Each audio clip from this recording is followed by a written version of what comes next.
Hello, hello, and welcome to a very special episode of Baki Talki, where I had a blackout about 5 minutes into the recording. I didn't realize until later that actually corrupted the recording that we had, and so I've lost the intro to this episode. So I'm just going to recap the intro, just me.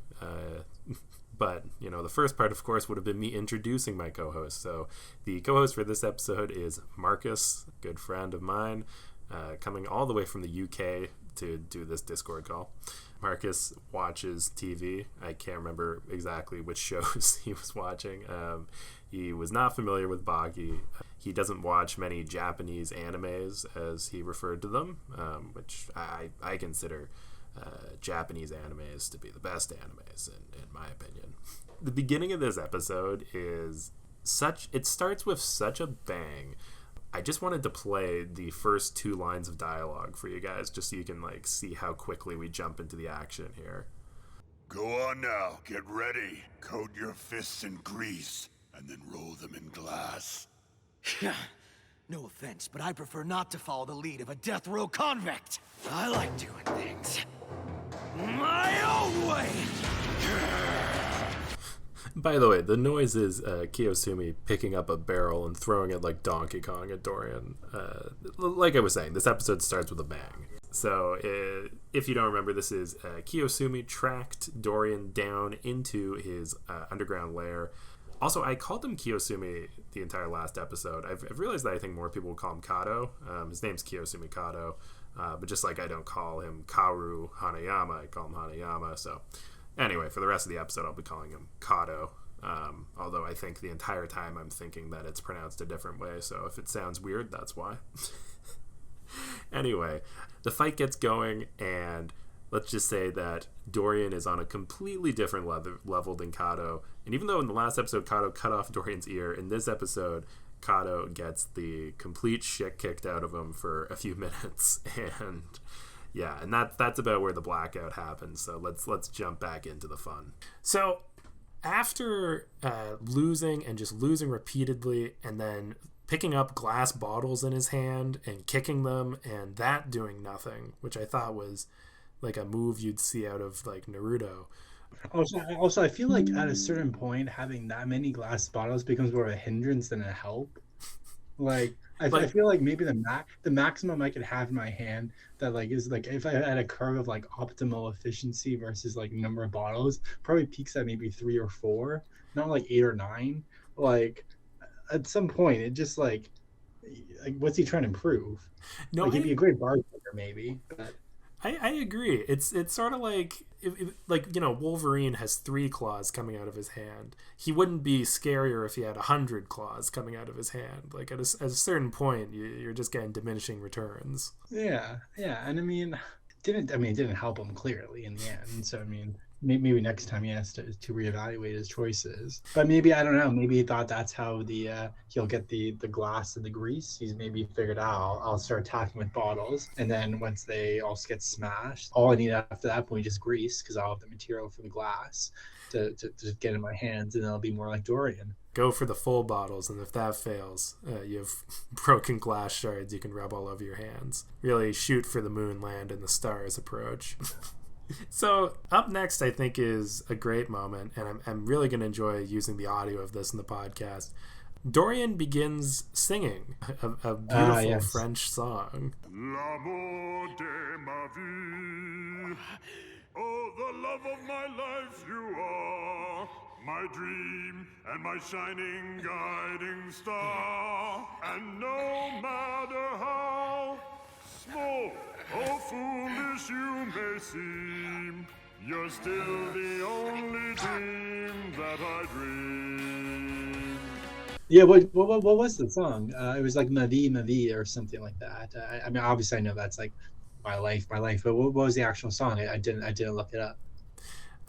Neither did I. I just appreciated his Dorian songs. I like to believe that he wrote that song.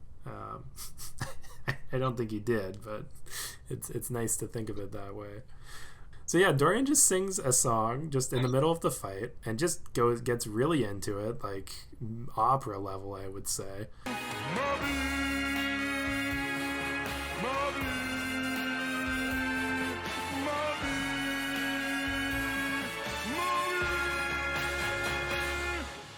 What were your thoughts going through your head while that was going on, Marcus? I mean, mad respect. I mean, imagine someone who beats you up that badly and just starts singing at you. I mean, I'd feel pretty infantilized, you know. It'd be like, I don't know how I'd be able to take that. I mean, imagine telling your friends the next day, not only did this guy beat me up, but he also started singing like classical French songs at me. So it'd be pretty humiliating for one. I would have found it funnier if then Kato then broke into his own French melody of some kind. Oh my and then God. there's maybe some like backstory about them spending, I don't know, some time training in Paris or in France or something. I'm not sure how that would really work in the with the considering the Japanese background of No, these individuals. But I think that would have been great. I think that if this had sort of turned into like a battle of the bands type of situation between two martial artists, so it's left a little bit unclear why Dorian sang. I think there's a pretty good reason, or pretty solid theory on why, but we'll get to that in a second, because after the singing, Kato is actually able to turn things around for a little bit. He's able to kick Dorian straight in the nuts, and then gouge his eyeballs out. yeah, they really love attacking the eyes, don't they? Like something. There's that. Oh gosh, where's it from? Yes, no, I got it. I just remembered it is. It's when Dwight and Jim are trying to steal the copier from the other branch, from Rashida Jones's branch, and then he sees the warehouse workers. He's like, I can see their eyes. I just want to start poking their eyes or something like that. And if we have to defend ourselves, I will stab the security guard in the eye with the jumbo chalk. No, you won't do that. Nope. Then I'll grind up the jumbo chalk and blow it in his eyes. Dwight, nothing with the eyes, please. So that did remind me a lot of the relationship between Kato and Dorian here. I would definitely say that Dorian and Kato are basically the Dwight of this show. Kato completely humiliates and defeats Dorian for about 30 seconds. A giant freak of nature like this guy, and I've got the upper hand. I did it. I've got him, no doubt. Stop! Listen to him. He's begging for mercy. Oh, please have mercy on me, Kato! Have mercy! Until Dorian claps. I did believe it at first. To be fair, I was like, wow, this guy. All he needed was those 10 bottles, and like he just unstoppable at that point. Imagine what he could have done with 15 or 20. It would have been over in 5 seconds. Oh man, if only he had like checked some local recycling bins on his way down. But he returned them all to the LCBO to get the extra 5 cents. Yes. He was just need to bring the empty back. The classic Japanese LCBO. Unfortunately, much to Kato's surprise, all of his, victorious fight was just an illusion, and we learned that Dorian actually hypnotized him. That was hypnosis. Hypnosis. A technique by which a person can be put into an altered state of consciousness, one in which he can be easily manipulated. He imagined himself victorious, nailing his enemy in the crotch, gouging him in the eyes, and generally beating the crap out of him. Whether that was the singing or he was actually hypnotized before the singing, it's sort of unclear, because even before that, Kato was saying things like, I almost feel like I'm happy to be losing. I'm getting my ass kicked here, but for some reason I'm not bothered by it. It's almost like I wanted this to happen.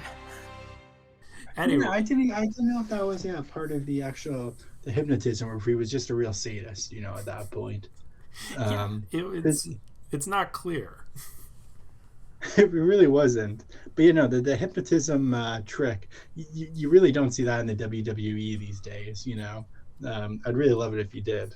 Can you imagine if just one time John Cena comes out of the ring and is about to lose, and all of a sudden the real John Cena comes out and is like, You didn't see me because you've been hypnotized for the last 25 minutes and you've just been fighting, I don't know, a mirror or something. Or just It would definitely be John Cena. He would do that thing where he waves his hand in front of his face, but he'd just keep doing it until he hypnotizes you. It's like it's like the watch, but just the hand. Yeah. Keep following my hand. But then it goes just really fast and your eyes just go left and right, and then you just basically get dizzy instead. I would definitely watch the WWE. If, first of all, John Cena hypnotized somebody, but then he followed it up by greasing his arms and then putting a bunch of broken glass on them. If you can do those two together. I do want to see some of these moves and maneuvers definitely get transferred over to WWE. But no, have you ever been to like carnival or magic show where they've had hypnotists, Steve? No, I haven't. That sort of stuff. I don't really believe in them. But have you? I mean, I've been to like the exhibition like in Toronto where they had one. I think at one point they made I say made. I don't know.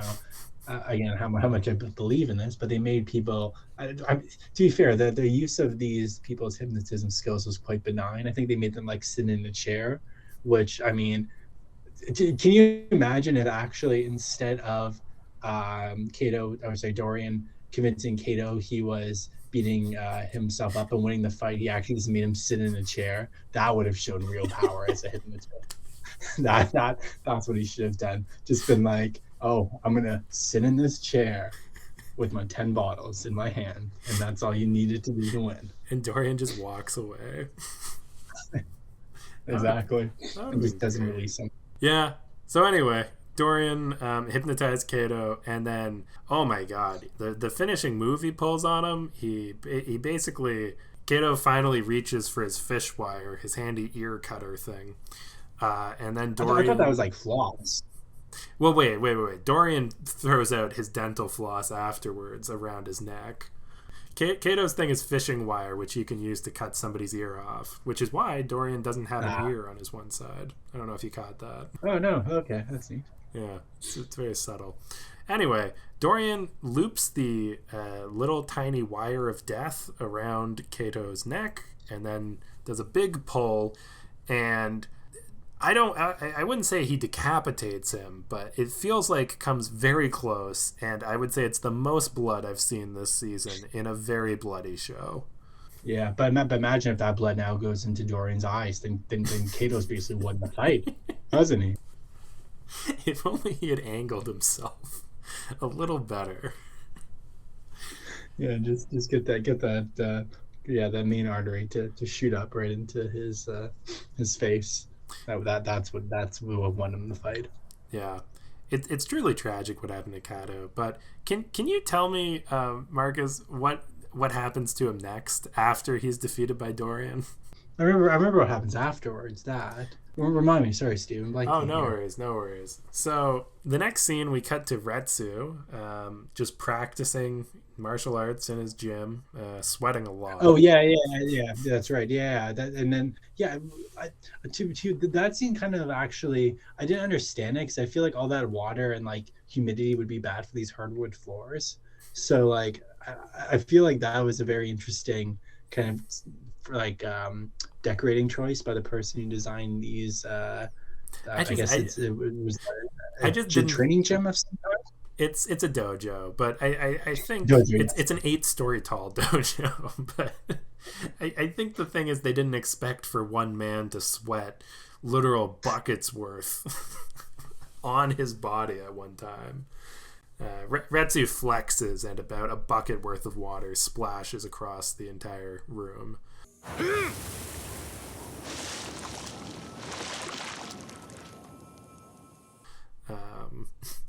I don't even know if that's like impressive or not to sweat a lot.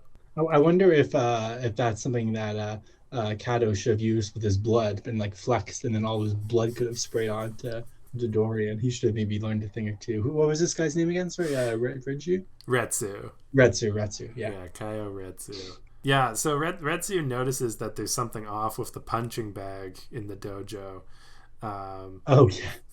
So he opens it up like any martial artist would by cutting it with a karate chop. And inside is Surprisingly, a bunch of packing peanuts, which that might be true. I don't know what's in a traditional punching bag. Yeah, I don't know actually. You have to wonder though when he does open it, and as I'm sure you're about to say, he sees to be fair, at this point, I totally assumed he was dead. Dorian, sorry, not Dorian. Kate, Kato, sorry, but obviously that didn't turn out to be the case. But like, you have to wonder if like when he takes back this punching bag to the place he bought it from, like what does he tell the vendor? Like did you accidentally give me the wrong, like how did this guy, like clearly this isn't covered by their terms and services, right? Yeah, they're gonna be like, well, you broke it, and he'll be like, I broke it because there was a beaten to death man living inside it. Yeah, I also feel like, I don't know, like whenever you mean that when you're at the gym, whenever you see like these punching bags, and like I've not used one nearly enough to like have familiarity with like how they feel and everything. But I don't know. I feel like if I were to use one, my first instinct, if it felt a bit off, wouldn't be that there's like something inside I need to like karate chop open. I just think, I don't know, that maybe it's just like an older bag. I'm sorry to break this to you, Marcus. You are not on the same level as Kaio Retsu. You do not have the same martial arts that allow you to detect what is exactly in a bag that you are punching. It's a dead body, yeah. You know, I mean, to be fair, maybe I do actually can detect it, but I've just never come across any boxing bags that have dead bodies in it. So, you know, there's that way. I'd be surprised if that was the case. I think it happens a lot more often than you think. So Kato was found inside a punching bag.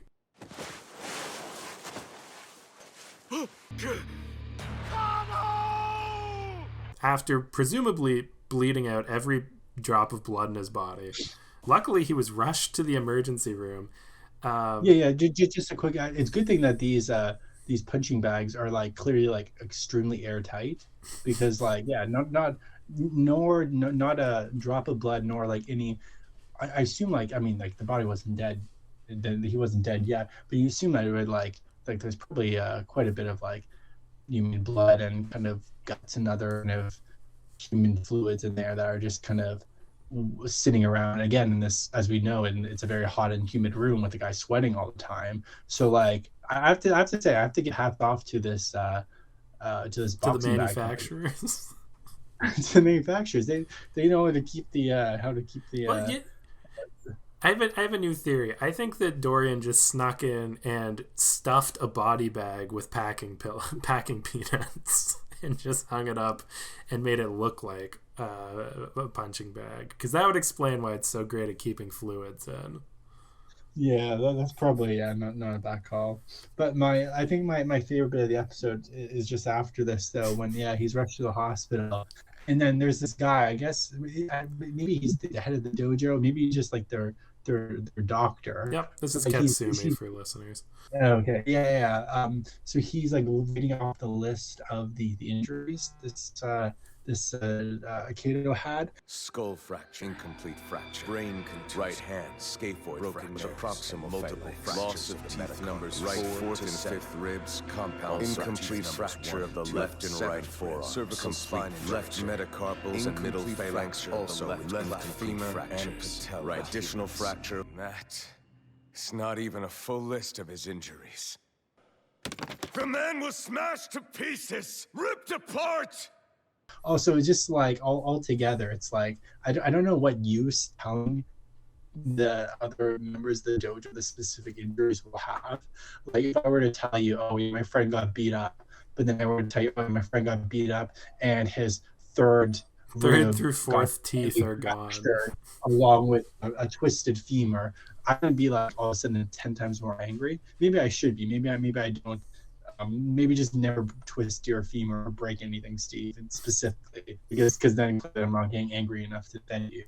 If I got injured because I got beat up, and if somebody broke my third through fourth teeth, my eighth rib, and my third hand bone, I would expect all of my friends, my entire company, my intramural volleyball league, everybody I know to create a militia and go hunt down whoever attacked me.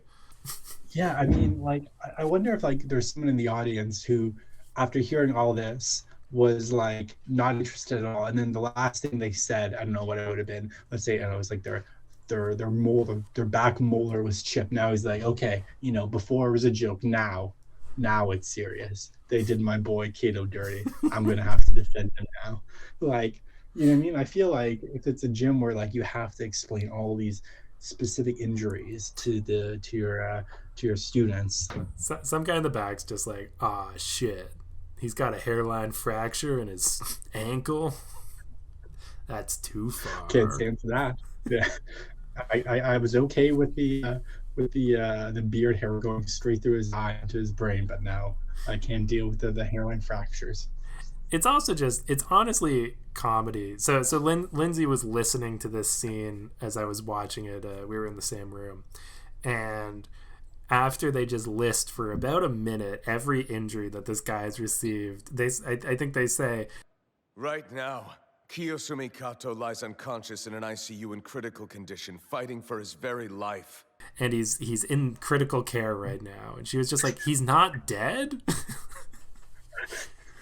Like, it's almost a gag that he survived this. Yeah. I mean, it'd be even funnier if he was just like in like not in critical care. He was just in like date as an inpatient for a day. He's sitting in ER. He's waiting to see a doctor. He's doing triage. There's people ahead of him who've been I don't know, got a bruise on their leg, who've been seen before. Anywho, this sparks my second favorite part of the episode after the singing part, because this episode's just stacked. But Katsumi basically mobilizes the Shinshinkai army. So Shinshinkai is Doppo Urachi's martial arts school. They have 600 branches across Japan, including their headquarters with the 8-story headquarters with a giant mural of Doppo fighting a tiger. But there's basically 1 million men in Japan who have gone through Shinshinkai karate, and they've all been drafted to find Dorian. I mean, that's quite a bit. I mean, I'm just going to do a quick Google. If it's 1 million, I wonder, I mean, Japan population isn't that. I think it's around 140 million or so. Pardon, sorry, what do you say? I think it's around 140 million. Yeah, so 125 quick Google. But like, yeah, so about 1%. So one of every 100 people you meet are going to be now after you if you're a Dorian here. Which is way too many for the job. So their job is to find Dorian, who is, first of all, he's a white guy in Japan, but he's also a 7-foot tall white guy who is, let's say, 65 and the most muscular man in the country. Like, but it doesn't even seem like they have trouble. Like you said, they don't have any trouble finding him. They see him in a restaurant. And to be fair, I mean, he's not doing the best job laying low if you're just kind of in a restaurant somewhere. Well, right? he did wear a wig. Okay, yeah, you're right. He tried to do the old Superman Clark Kent, you know, throw on some glasses and then no one recognizes you anymore. Yeah, it's a great scheme. Unfortunately, immediately his waiter finds him because his waiter is, of course, a member of Shinshinkai. I hope everything was to your liking. Yes. Very satisfying. I can't tell you how pleased I am that you enjoyed your meal, Mr. Dorian. And how do you know my name? Kiyosumi Kato was once my junior. I remember I worked him hard back in the day. And he's escorted to a taxi driver who is also a member of Shinshinkai. I just want to point out also how passive-aggressive everyone is at this point. They're like, oh, we know what you did. We're not going to do anything, but we know it was bad. Like, this waiter is just like, just watch yourself. You see, sir, you've made quite a few enemies for yourself.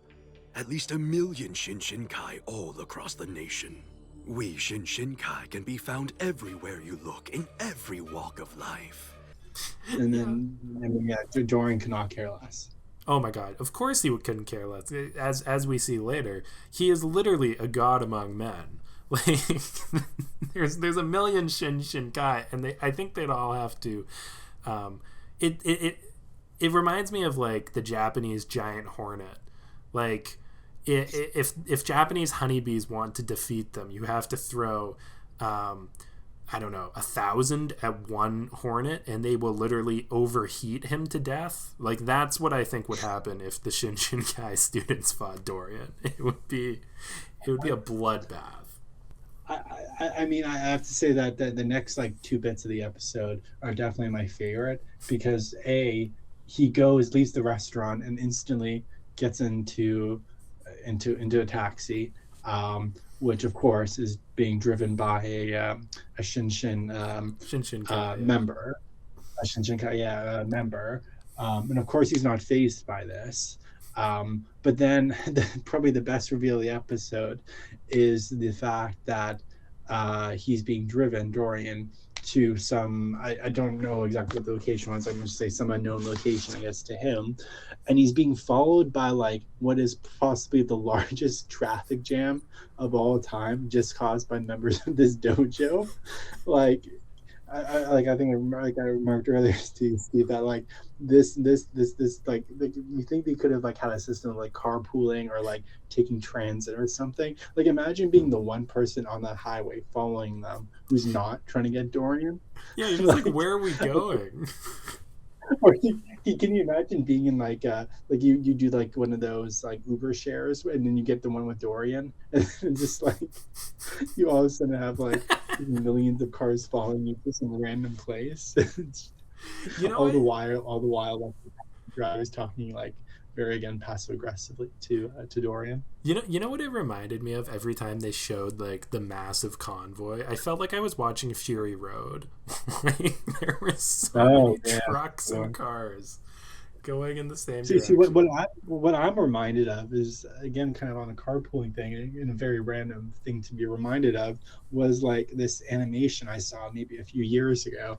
I don't know if it's possible to link things in podcasts or whatever. It makes probably no sense to, but like it was about like, oh, this many people driving down the road in cars creates this much traffic, or you can do it in a bus and it creates this much, or you can do it in bikes. And I just wanted to like have now someone add on to that graphic. This is what 10 million karate members or the dojo members look like traveling down the road together after one Dorian, one guy named Dorian. I just want that to be like a standard unit of like traffic in the future. Like can you imagine like what like Waze or like Google Maps must have said about like that delay? Like my God, like that traffic just must have just ruined everyone's daily commute. Yeah. Oh my gosh, put that in one of those urban planning YouTube videos. It's like the suburbs were designed, unfortunately, for karate members to. Oh boy. Yeah. So the convoy, the very inefficient convoy. Assuming that they're all empty, you could also assume that they're all stuffed to the brims with members of the dojo. But they all drive to, it's not super clear in this episode, but light spoiler for next week, they drive to an amusement park. And they drop Dorian off, who reveals that he just... How many of those million members do you actually think were there just to go to the amusement park? Versus like actually there to fight Dorian, like maybe they say, oh yeah we'll go and fight, but we also want to check out this new roller coaster on the side. I'm sure a bunch of them were disappointed when they got there and they're like, oh, it's closed. Okay, like I was gonna 2-for-1 things. And we got to fight a guy who literally sings French songs and hypnotizes us. He'll fit in great in an amusement park. Yeah, you beat me to it exactly. He'd be a great carny, you know. Yeah, just wait until next episode because we're gonna touch into those grounds. Anywho, so yeah, he gets to the park. He reveals that this is, of course, where he wanted to be because he wants to fight the leaders of Shinshinkai. So he let all of the people bring him there because, of course, Dorian's goal is to seek defeat and fight Doppo Orochi. So anyway, he arrives at the amusement park and He challenges all of the guys who drove him there to a fight. He beats up one of them so bad that nobody else feels like joining in. And then that's the end of the episode. I get it's all a matter of respect and I guess honor. But I feel like, at the point at which someone's getting beat up so badly that beards of hair are going into their eyes, that probably all levels of standards of honor and respect have been dropped. That probably at that point all of the Shinshin should have just attacked Dorian all at once and not cared about this. Unpopular opinion maybe, but I think then they probably could have used that Hornets the Wasp maneuver, the generating heat maneuver like you suggested on them. It's a fair critique, but the thing is the thesis of this season is comparing martial arts and honor and the systems that martial arts has versus convicts and death row inmates who do not care about the martial arts or honors and that type of stuff. So it's all about creating these scenarios where, yes, the Shinshinkai could win theoretically if they all attacked him at once, but they would not do that. That's one of the legit themes I love about this season. But yeah, no, it seems like Dorian's quite unstoppable to say the least. Yeah. All right. Well, that was an episode. Marcus, now that you've watched an episode of Baki, this is the question I always ask everyone. Do you think it's a good show? It's very hard to say without context. To be fair, it seemed like this episode, but also, I don't know if this fight was being built up as being such a big deal, because from my perspective, most of this entire episode was literally just a single fight sequence, and it was kind of hard to get invested in two characters for 15 minutes. It was a cool fight sequence, I have to say, but in terms of the character, and my involvement in the character's motivations, I was left wanting. I guess that's a reason to watch the full thing. It was a cool episode, I will have to say that. Cool is cool is good in my books. All right. Well, thanks for coming on the show, Marcus. Thanks for sitting through all of the technical difficulties that hopefully the audience will never even know happened. Never will know. Yeah. And make sure to listen up. This is the first episode recorded out of order, so I already know the next episode's going to be great. So who's the next episode with? Do you know? Yeah, of course I know. I recorded. No, I said, do I know who it's with? Oh yes, it's with my brother Jeff. Oh, nice, cool. Good yeah, stuff. Maybe I'll even put in a preview clip. Who knows? Hi, I'm Jeff. Yes. How's it going? Anyway, thanks for coming on the show, and that's all the Baki we've got to talkie. See y'all next week.